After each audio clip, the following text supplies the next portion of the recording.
पत्रकार बंधुओं को नमस्कार। आम आदमी पार्टी का कारवां दिल्ली के मुख्यमंत्री अरविंद केजरीवाल जी के नेतृत्व में पूरे देश में बढ़ रहा है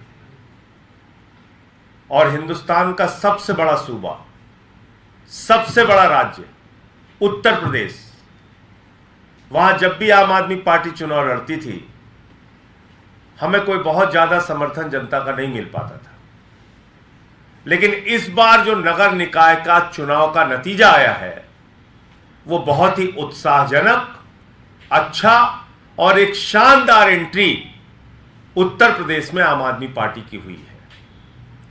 लोगों ने बदलाव की राजनीति के लिए वोट देने का श्री गणेश किया है। लोगों ने झाड़ू चलाई इस बार और पूरे चुनाव में हमने काम की बात की, दिल्ली के मॉडल की चर्चा की, अरविंद केजरीवाल जी के शिक्षा, स्वास्थ्य, बिजली, पानी, तीर्थ यात्रा, ये सारे मुद्दों की चर्चा की। भगवंत मान जी की सरकार ने पंजाब में जो काम किया है उसकी चर्चा की। कोई सांप्रदायिकता नहीं, कोई नफरत नहीं, कोई जाति धर्म की राजनीति नहीं, सिर्फ काम की राजनीति। नगर पालिका को हम कैसे बेहतर कर सकते हैं, अच्छा कर सकते हैं, उसके बारे में बातचीत। और इसके कारण से उत्तर प्रदेश में नगर पालिकाओं की क्या ताकत होती है आप लोग अच्छी तरीके से समझ सकते हैं। वहां कोई पार्षद या सभासद के जरिए नगर पालिका के चेयरमैन नहीं चुने जाते, डायरेक्ट चुने जाते हैं। और इसलिए यह चुनाव बहुत महत्वपूर्ण होता है कि जनता के द्वारा चेयरमैन का चुनाव होता है।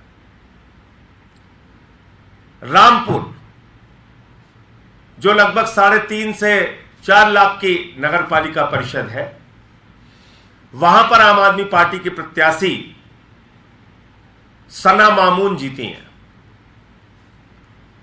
और 12,000 वोटों से चुनाव जीती। उसी रामपुर में एक सीट है केमरी, वहां से रफत जहां चुनाव जीती, 6,000 वोटों से चुनाव जीती। कौशाम्बी जो केशव प्रसाद मौर्य उप मुख्यमंत्री जी का क्षेत्र है, वहां पर अनूप सिंह पटेल चुनाव जीते सराय अकील से। अलीगढ़ में खैर, वहां पर लगभग 2,000 वोटों से अधिक वोटों से हमारे नगर पालिका परिषद के चेयरमैन जीते, संजय शर्मा जी। बरसाना विजय सिंह महिला प्रत्याशी हैं, वो वहां से चुनाव जीती। मथुरा के अंदर बिजनौर सिवहारा नगर पालिका परिषद है, वहां से फैसल वासी जी जीते चेयरमैन का चुनाव नगर पालिका परिषद में। मुजफ्फरनगर शाहपुर की सीट है, वहां हाजी अकरम कुरैशी चुनाव जीते। जोया अमरोहा की सीट है, वहां पर आम आदमी पार्टी चेयरमैन का चुनाव जीती। मुरादाबाद में पाकबाड़ा, वहां पर आम आदमी पार्टी हाजी याकूब वहां से चुनाव जीते। तो इस तरीके से बहुत सारी सीटों पे चेयरमैन के चुनाव हम लोग जीते। और एक हमारी समर्थित उम्मीदवार थी मुगल सराय में सोनू किन्नर, वो चुनाव जीती। हमारे कई नगर पंचायतों में समर्थित उम्मीदवार चेयरमैन का चुनाव जीते। तो उत्तर प्रदेश, और हमने 100 का आंकड़ा छुआ सभासदों और पार्षदों के चुनाव में। तो उत्तर प्रदेश में इतनी बड़ी संख्या में चेयरमैन और सभासद के चुनाव जीतना, झाड़ू के सिंबल पर जीतना, यह इस बात को दर्शाता है कि अरविंद केजरीवाल जी की नीतियों पर, उनके कार्यक्रमों पर, उनके जो वादे और गारंटी है उसके ऊपर उत्तर प्रदेश की जनता ने मोहर लगाने की शुरुआत की है इस चुनाव के अंदर। अब आम आदमी पार्टी और मजबूती से अपना संगठन विस्तार करेगी और कई पार्टियों को हमने पीछे छोड़ा इस चुनाव में। राष्ट्रीय पार्टी 125 साल पुरानी पार्टी है, कांग्रेस पार्टी, उससे ज्यादा वोट मिले, उससे ज्यादा सीटें आई। और उत्तर प्रदेश के अंदर एक बात की चर्चा शुरू हुई कि अब सिर्फ जाति और धर्म की राजनीति नहीं, अब सिर्फ बांटने की राजनीति नहीं, नफरत की राजनीति नहीं, बल्कि काम की राजनीति होगी। मैं उत्तर प्रदेश की जनता को इस बदलाव की शुरुआत के लिए अरविंद केजरीवाल जी की ओर से, आम आदमी पार्टी के एक एक कार्यकर्ता की ओर से हृदय से बधाई देना चाहता हूं। क्योंकि हमसे एक ही सवाल पूछा जाता था कि भाई आप उत्तर प्रदेश में चुनाव क्यों लड़ते हैं, आपको लोग वोट तो देते नहीं। और एक मजाक भी उड़ाते थे, मैं आपको बताऊं, बड़ा बुरा भी लगता था कि भाई यहां तो सिर्फ जाति और धर्म के नाम पे वोट पड़ता है, यूपी में आप लोग परेशान मत होइए, यहां अपनी ऊर्जा मत लगाइए, यहां कोई केजरीवाल जी के मॉडल को नहीं सुनेगा, यहां तो सिर्फ जाति और धर्म के नाम पर वोट पड़ेगा, आप इसके चक्कर में मत पड़िए। लेकिन जनता ने इस बात को गलत साबित किया कि नहीं, सिर्फ जाति और धर्म के नाम पर नहीं, हम इनको भी मौका देंगे। और ये जो नगर पालिका चेयरमैन के चुनाव हमारे कैंडिडेट्स जीते हैं, इसको हम एक बेहतरीन, एक मॉडल नगर पालिका और नगर पंचायत उत्तर प्रदेश के अंदर बनाने के लिए पूरा प्रयास करेंगे। मैं फिर से एक बार उत्तर प्रदेश की जनता को बधाई देता हूं, अरविंद केजरीवाल जी के नेतृत्व को बधाई देता हूं कि उनके मार्गदर्शन में, उनके नेतृत्व में आम आदमी पार्टी तेजी के साथ उत्तर प्रदेश में विस्तार ले रही है, देश के अलग अलग हिस्सों में विस्तार ले रही है। और जल्द ही समय तय हो जाएगा। कल केजरीवाल जी ने मुझे और उत्तर प्रदेश के सभी कार्यकर्ताओं को, जीते हुए प्रत्याशियों को बधाई दी। भगवंत मान जी ने कल बधाई दी सबको, सारे कार्यकर्ताओं को, साथियों को। अब रुकना नहीं है, मेहनत करना है, जनता के लिए काम करना है, काम के राजनीति को सच करके दिखाना है कि नहीं, काम के नाम पे भी राजनीति हो सकती है।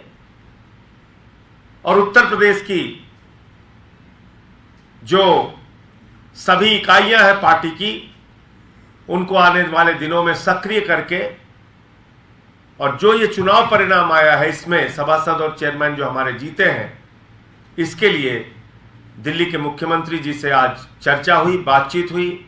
शीघ्र ही एक कार्यक्रम उत्तर प्रदेश में आयोजित करके उत्तर प्रदेश की जनता का आभार, उत्तर प्रदेश की जनता को धन्यवाद और जीते हुए प्रत्याशियों को बधाई देने के लिए मुख्यमंत्री अरविंद केजरीवाल जी उत्तर प्रदेश का दौरा करेंगे।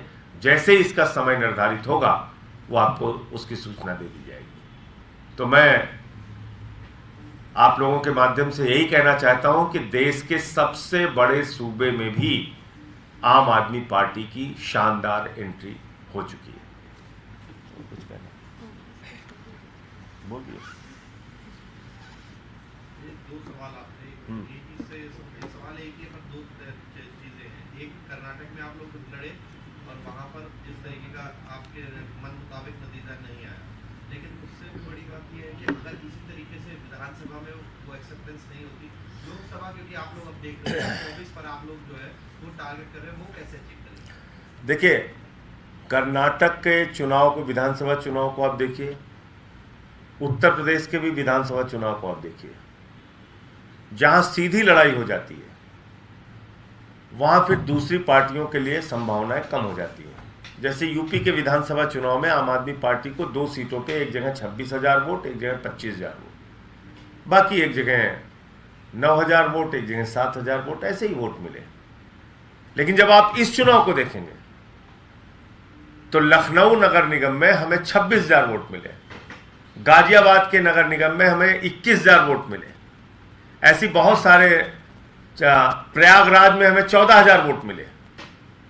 तो ऐसी बहुत सारी नगर निगम की जो सीटें हम हारे भी हैं, वहां भी हमको 2,500-3,000 वोट मिले हैं, और भी ज्यादा वोट मिले हैं। अमेठी में हम दूसरे नंबर पे रहे, अमेठी एक बहुत ही महत्वपूर्ण सीट थी। शुरू में तो हम वहाँ आगे चल रहे थे, अंत में हम मामूली अंतरों से वहाँ पे चुनाव हारे। तो विधानसभा के चुनाव में यूपी में हार हुई, बुरी तरीके से हार हुई, इसको स्वीकार करता हूँ।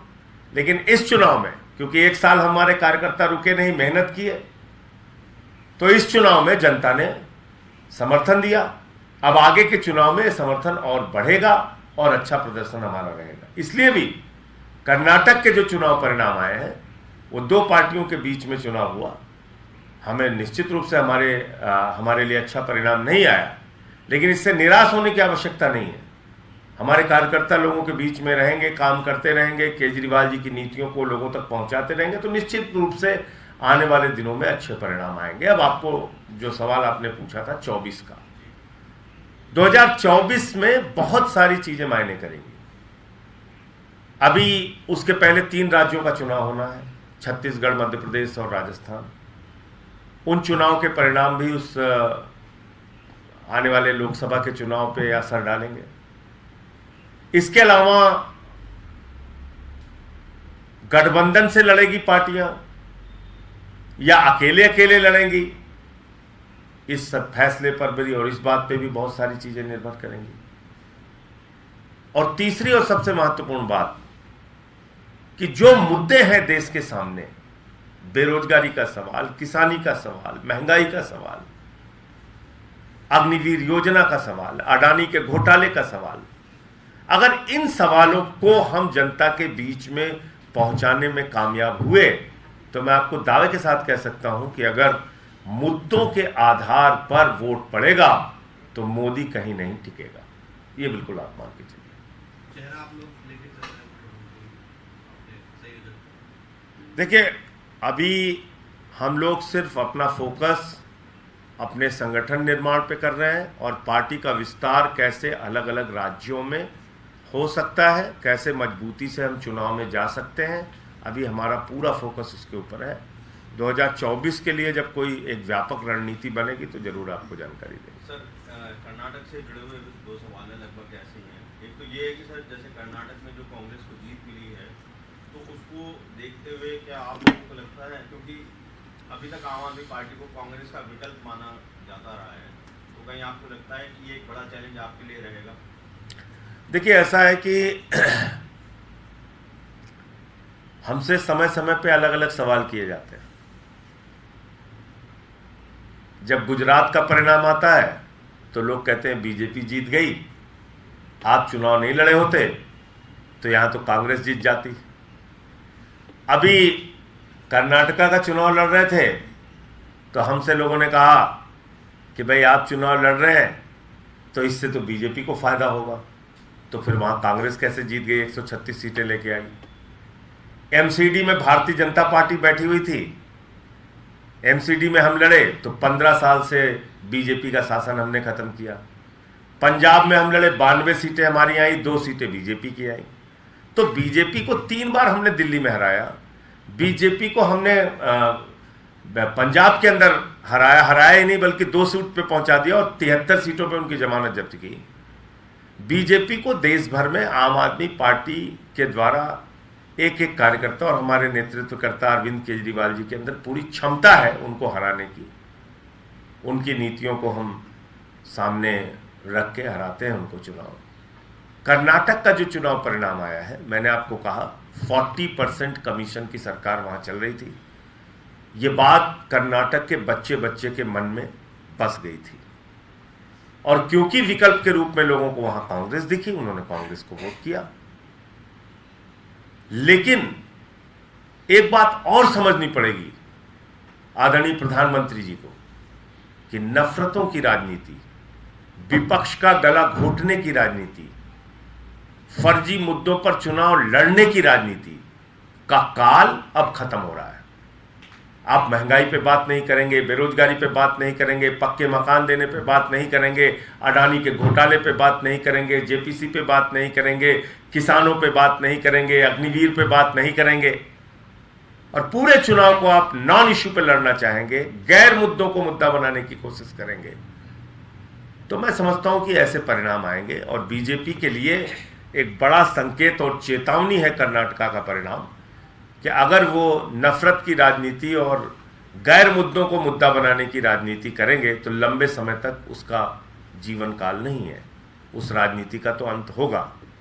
और मैं समझता हूं कि 24 में भी हम लोग ये इस चीज़ का प्रयास करेंगे कि जनता के जो बुनियादी मुद्दे हैं वो राजनीति का मुद्दा बने। तो सर दूसरा सवाल यह है सर कि कर्नाटक में जो बड़ी जीत हुई है कांग्रेस की, क्या 2024 में कांग्रेस जो है जो थर्ड फ्रंट बन रहा है, जो अलग फ्रंट बन रहे हैं, उसमें सरपंच की भूमिका में आप आएगी? देखिए, मैंने अभी कहा ना कि इस पे कोई भी बातचीत करना भी बहुत जल्दबाजी है और समय की प्रतीक्षा करनी चाहिए। आपने एक बात की, अरविंद केजरीवाल में पूरी क्षमता है भाजपा को हराने की। अभी के समय में जिस तरह गठबंधन की कोशिशें हो रही हैं 2024 का जो परिप्रेक्ष्य पूरा, उस लिहाज से क्या आप लोग अकेले चलने की भी तैयारी कर रहे हैं, या अगर गठबंधन हो तो चेहरा कौन हो? देखिए, ऐसा है कि हम राज्य दर राज्य अपने संगठन का विस्तार कर रहे हैं।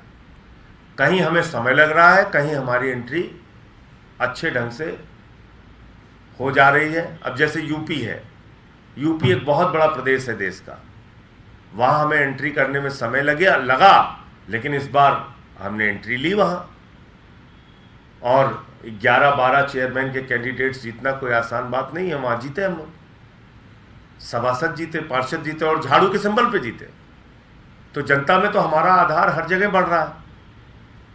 मध्य प्रदेश का चुनाव लड़े थे तो वहाँ एक मेयर हम जीते थे।